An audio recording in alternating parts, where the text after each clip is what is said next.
Hello বন্ধুরা, আসসালামু আলাইকুম। কেমন আছেন আপনারা সবাই? আমি আলহামদুলিল্লাহ ভালো আছি। সবাইকে শুভ সকাল। আজকে আমি সকাল সকাল চলে আসলাম থালা বাসন মাজতে, অনেকগুলো থালা বাসন। তারপরে চলে গেলাম কাপড় ধুতে।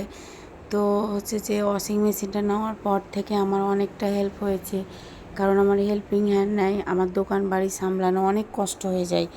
তো যে কাপড়গুলো দিয়ে দিলাম, আর অন্য কাজ করতে করতে অটোমেটিক কাপড়গুলো ধোয়া হয়ে যাবে।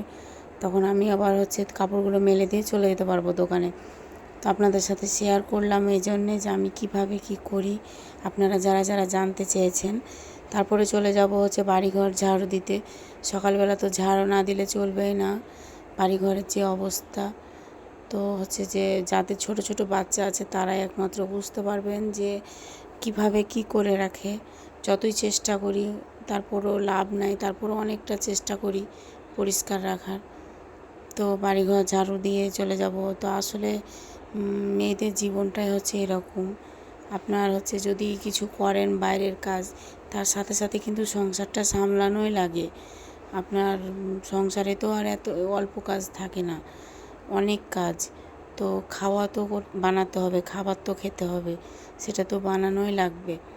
তো এই যে চলে গেলাম ঝাড়ু দিতে। ঝাড়ু দেওয়া হলে আমি চলে যাব মোছামুছি করতে, কারণ ওপরে অনেক ধুলা পড়ে রাস্তার ধারে।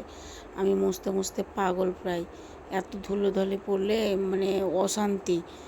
তারপরে যে আমি এখন চলে যাব খাবার বানাতে। খাবার অনেকক্ষণ হয়ে গেল, সবাই অপেক্ষা করছে। তো এই যে আপনাদের সাথে আর বেশি কিছু শেয়ার করলাম না, রুটিটা বানানো চলছে। আর আমি যেভাবে নাস্তাটা আপনাদের সাথে শেয়ার করি, আমিও আজকে শেয়ার করলাম।